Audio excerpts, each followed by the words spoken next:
আসসালামু আলাইকুম। আশা করছি সবাই অনেক ভালো আছেন। আমার গলার অবস্থা কিন্তু বেশি ভালো না। আর হবেও বা কি করে? এমনিতেই বেশ ঠান্ডা লেগেছে। তার মধ্যে এরকম ঠান্ডা ড্রিংক যদি সারাদিন একটু পরপর খাই, তাহলে তো গলা ঠিক হওয়ার সুযোগই নাই। তো যাই হোক, আমার বাসায় কিছুদিন আগে যে একটা পার্টি হয়েছিল, তখন আমি একটা ওয়েলকাম ড্রিংক বানিয়েছিলাম। তো ওই পার্টির সব কয়টা রেসিপি আপনারা অনেক পছন্দ করেছেন। শুধুমাত্র এই ওয়েলকাম ড্রিংকের রেসিপিটাই আপনাদের সাথে শেয়ার করা বাকি ছিল। তো এটার জন্য আপনাদের অনেক, অনেক রিকোয়েস্ট ছিল। তো চিন্তা করলাম দেরি না করে আজকে এই ড্রিংকের রেসিপিটার সাথে, সাথে আরেকটা বোনাস রেসিপি, সেটা হচ্ছে আমার বাসায় প্রায় গেস্ট আসলে আমি এই ওয়েলকাম ড্রিংকটাও বানাই। খুবই পছন্দ করে সবাই, খুবই রিফ্রেশিং। স্পেশালি সামারের জন্য বেশি ভালো লাগে। তো ২ টা ড্রিংকের রেসিপি আজকে আপনাদের সাথে একসাথে শেয়ার করব। তো কথা না বাড়িয়ে চলেন শুরু থেকে শুরু করি আজকের রেসিপি ব্লগটা। তো ১ম এ এই রিফ্রেশিং সামার ড্রিংকটা দিয়েই শুরু করি। তো এই ড্রিংকটা বানানোর জন্য খুবই অল্প কিছু জিনিস লাগবে। পুদিনা পাতা, চিনি আর লেবুর রস। তো এখানে ১ম এ আমি একটা সিরাপ বানিয়ে নিব। এইজন্য আমি পুদিনা পাতা নিয়েছি ১ কাপের মতো। তো আমি যেহেতু একটা প্যাকেট কিনেছি পুদিনার, এখানে ৩০ গ্রাম পুদিনা পাতা ছিল। আর সাথে নিয়েছি হচ্ছে আমি ১/২ কাপ চিনি, আর নিয়েছি ২ টা বড় লেবু, পুরোটা রস করে নিয়েছি। তো মাপার পরে দেখলাম ওটাও ১/২ কাপের মতোই হলো। আর নিয়েছি হচ্ছে ১ কাপ পানি। তো এই সব কিছু একসাথে আমি ব্লেন্ডারে দিয়ে ১ম এ ব্লেন্ড করে ঘন একটা সিরাপের মতো বানিয়ে নিব। তারপর কি করছি চলেন এক, এক করে দেখাই।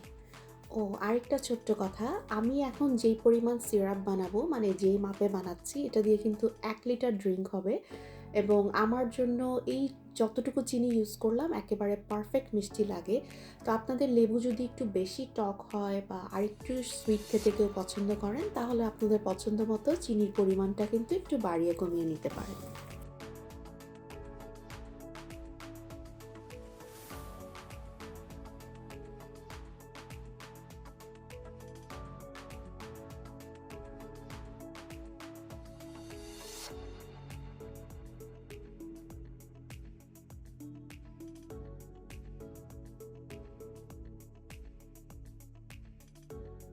ব্লেন্ড করা তো হয়েই গেছে। তো এখন আমি এইটাকে ছেঁকে পাতাটা আলাদা করে ফেলে দিব।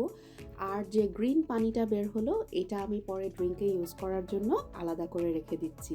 তো মেইন ঝামেলার কাজ কিন্তু আমার শেষ। এখন জাস্ট একটার পর একটা সুন্দর করে সাজিয়ে পরিবেশন করার পালা। যেই গ্লাসে আমি ড্রিংকটা সার্ভ করব, সেটায় আমি আগে বেশ কিছু বরফ দিয়ে নিয়েছি। আর এরপর নিচে ১ আঙ্গুলের কর পরিমাণ ওই গ্রিন যে সিরাপটা বানিয়েছি, ওইটা দিয়ে নিলাম। আর এখানে আর একটা মাত্র জিনিস ইউজ করা লাগবে, সেটা হচ্ছে যেকোনো প্লেন সোডা, 7 আপ হোক বা যেকোনো সাদা আরকি 7 আপ ধরনের যেটাই ড্রিংক আছে, ওইটাই। তো আমি যখনই বাসায় বানাই, মানে লাস্ট টাইমও যখন বানিয়েছিলাম, এই ড্রিংকটা কিন্তু সবাই ৩-৪ গ্লাস করে খেয়েছে। তো আমি তখন একবারে পুরো একটা জাগ বানিয়ে নিয়েছিলাম। ওখান থেকে সবাই ঢেলে, ঢেলে নিয়েছে। আর এরকম একটা, একটা গ্লাসেও সুন্দর করে সাজিয়ে পরিবেশন করতে পারেন। কিন্তু এই ড্রিংকটা আমি গ্যারান্টি দিয়ে বলতে পারি, এটা যখনই বানাবেন সবাই ২-৩ গ্লাস তো খাবেই।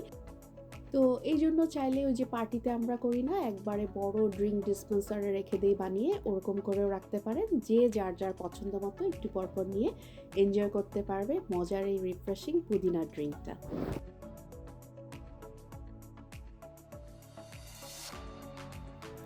চলে যাই তাহলে আমার পরের ড্রিংকটা বানাতে। এটার জন্য আপনাদের সবচেয়ে বেশি রিকোয়েস্ট ছিল। তো এটা বানানোর জন্য হচ্ছে আমার লিচু লাগবে। তো আমাদের এখানে যেহেতু ফ্রেশ লিচি পাওয়া যায় না, এজন্য আমি ক্যানের লিচু নিয়েছি হচ্ছে ১/২ কাপের মতো। আর এটার সাথে চিনি লাগবে হচ্ছে ২ টেবিল চামচ। তো আমি এই যে ২ টেবিল চামচ চিনি আলাদা করে নিয়েছি। আর লেবুর রস লাগবে। লেবুর রস হচ্ছে একটা অর্ধেক লেবু, মানে বড় একটা লেবুর অর্ধেকটা আমি নিয়েছি রস করে। আর এই যে ব্ল্যাকবেরি নিয়েছি, এটা হচ্ছে জাস্ট উপরে সাজানোর জন্য। আর নিয়েছি কিছু তোকমা। এটাকেও আমি অল্প একটু পানি দিয়ে আগে ভিজিয়ে রেখেছি, যাতে এগুলো একটু ফুলে দেখতে সুন্দর হয়।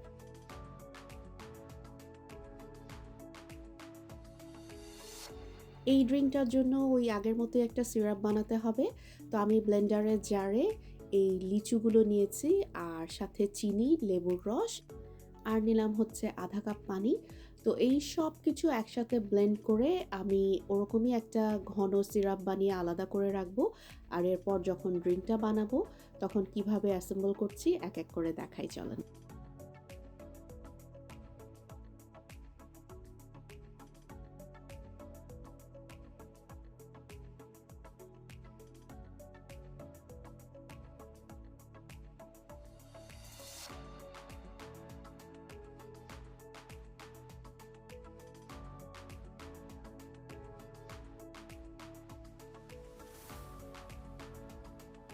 যেই গ্লাসে ড্রিংকটা সার্ভ করব প্রথমে আইস দিয়ে নিলাম, আর এরপর লিচু দিয়ে বানানো ওই যে সিরাপটা ওটা দিব। তো পরিমাণটা হবে হচ্ছে গ্লাসের 1/3 থাকবে হচ্ছে এই সিরাপটা, আর বাকিটুকু আমি ইউজ করব হচ্ছে যে কোনো লেমনেড বা 7 আপ জাতীয় সাদা সোডা।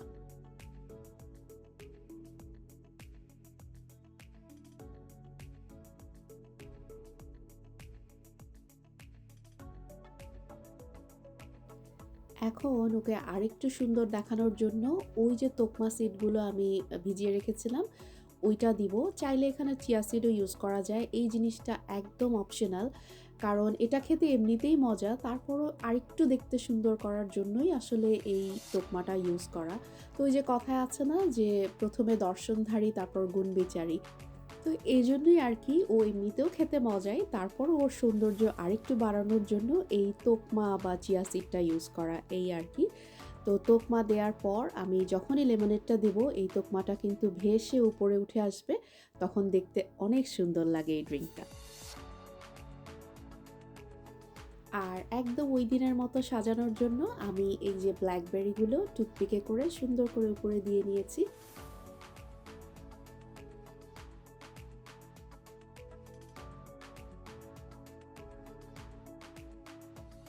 এই ড্রিঙ্কগুলোর কোনো একটাও যদি বাসায় বানান আমাকে অবশ্যই কমেন্টে জানাবেন আপনাদের কাছে টেস্ট কেমন লাগলো। আপনাদের ফিডব্যাক পেলে কিন্তু আমার খুবই ভালো লাগে এবং আমার নেক্সট ভিডিও বানানোর উৎসাহ আরও বেড়ে যায়। তো যাই হোক, আশা করি আজকের ভিডিওটাও আপনাদের ভালো লাগবে। ব্লগটা তাহলে এখানেই শেষ করি। সবাই অনেক ভালো থাকবেন। আল্লাহ হাফেজ।